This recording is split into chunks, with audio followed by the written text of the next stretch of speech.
Assalamualaikum warahmatullahi wabarakatuh. Perkenalkan, nama saya Nia Aprilia dengan NIM 21101014242, program studi S1 Kebidanan Fakultas Ilmu Kesehatan Universitas Aisyah Yogyakarta. Di sini saya akan menjelaskan sistem saraf, tugas fisiologi. Sistem saraf. Di sini saya akan menjelaskan latar belakang, pengertian sistem saraf, fungsi sistem saraf, susunan sistem saraf, komponen sistem saraf, adaptasi fisiologi sistem saraf pada ibu hamil, adaptasi fisiologi sistem saraf pada ibu bersalin, serta adaptasi fisiologi sistem saraf pada ibu nifas. Latar belakang, pengertian dari sistem saraf. Sistem saraf adalah koordinasi berupa impuls saraf ke susunan saraf pusat. Pemrosesan impuls saraf dan pemberian tanggapan rangsangan, sistem atau susunan saraf merupakan salah satu bagian terkecil dari organ dalam tubuh, tetapi merupakan bagian yang paling kompleks. Susunan saraf manusia mempunyai arus informasi yang cepat dengan kecepatan pemrosesan yang tinggi dan tergantung pada impuls saraf. Fungsi sistem saraf yaitu menerima informasi dari dalam maupun dari luar melalui syaraf sensori, mengkomunikasikan informasi antara syaraf perifer dan syaraf pusat, mengolah informasi yang diterima baik di medula spinalis maupun di otak untuk selanjutnya menentukan jawaban, mengantarkan jawaban secara cepat melalui syaraf motorik, alur dihantarkan ke organ tubuh sebagai kontrol tindakan, yang terakhir yaitu menyimpan memori.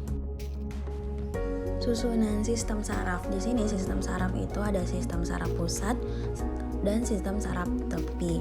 Di sistem saraf pusat ini itu ada otak besar, otak kecil, sumsum lanjutan. Nah, untuk yang selanjutnya di sistem saraf pusat ini ada sumsum tulang belakang. Nah, untuk selanjutnya ada sistem saraf tepi. Nah, sistem saraf tepi ini ada saraf somatis atau sadar. Di sini ada 12 pasang saraf otak kranial, 31 pasang saraf sumsum tulang belakang itu spinal. Nah, untuk selanjutnya di sistem saraf tepi ini ada saraf otonom itu tak sadar. Nah, untuk tak sadar itu ada saraf nama simpatik dan saraf parasimpatik. Selanjutnya ada komponen sistem saraf. Nah, ini ada 3 reseptor, itu alat penerima rangsangan atau impuls, konduktor sebagai penghantar jalan impuls yang dilakukan oleh saraf itu sendiri. Selanjutnya efektor, itu bagian yang menanggapi rangsangan yang telah diantarkan oleh penghantar impuls. Selanjutnya adaptasi fisiologi sistem saraf pada ibu hamil. Nah, untuk pada kehamilan, perubahan sistem saraf terjadi saat umur kehamilan semakin bertambah. Nah, untuk trimester 1 ini ada perubahan pada telinga, hidung, dan laring yang terjadi karena perubahan gerak cairan. Yang kedua ada persepsi bau dan rasa erat kaitannya dan penurunan sensitivitas bau. Selanjutnya perubahan terhadap persepsi rasa mungkin disebabkan oleh rasa pusing. Selanjutnya, ibu hamil mengalami kesulitan mulai tidur. Di ibu hamil trimester 2, itu ada nyeri kepala akibat ketegangan umum saat ibu merasa cemas. Kedua, kram tungkai disebabkan pembesaran uterus memberikan tekanan pada pembuluh darah. Ketiga, masalah muskular seperti kram otot atau tetani akibat kekurangan kalsium.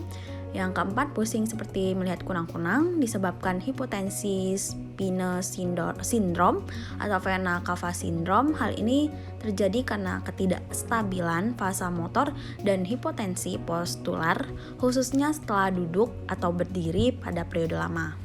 Selanjutnya, adaptasi fisiologi sistem saraf pada ibu hamil di trimester 3 ini ada lordosis, dapat menyebabkan nyeri akibat tarikan pada syaraf atau akar syaraf.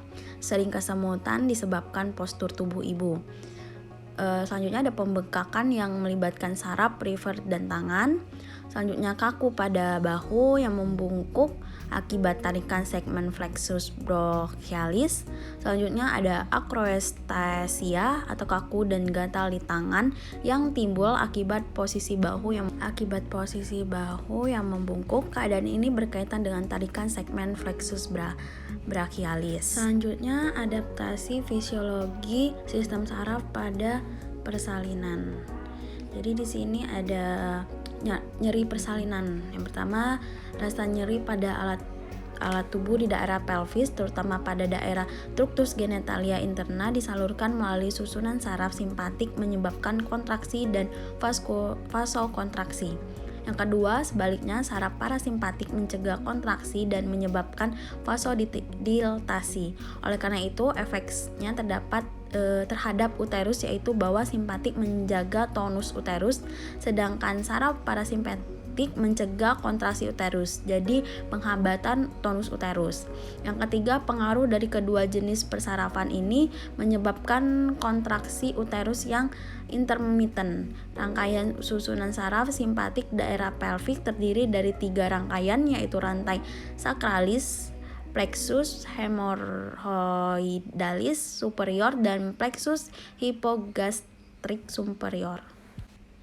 Selanjutnya, untuk nyeri persalinan ini, nyeri saat melahirkan per vagina berasal dari rangsangan traktus genitalia bawah melalui nervus pudendus, yaitu nervus yang mempersarafi perineum, anus, bagian medial dan interior vulva dan klitoris. Nervus pudendus berjalan melewati bagian bawah permukaan posterior ligamen sacropina pada perlekatan dengan spina ischiadica. Serabut sensorik nervus pudendus masuk ke S2-4. Hubungan saraf simpatik dan parasimpatik dengan rasa nyeri pada waktu his persalinan. Saraf simpatik memicu kontraksi uterus sehingga memicu rasa nyeri pada saat menjelang persalinan. Sedangkan saraf parasimpatik bekerja sebaliknya untuk merelaksasi otot uterus sehingga rasa nyeri mereda. Hal ini dikenal sebagai his. Antara waktu terjadi kontraksi yang merupakan kerja dari saraf simpatik dan merasa rileks yang merupakan tugas dari saraf parasimpatik.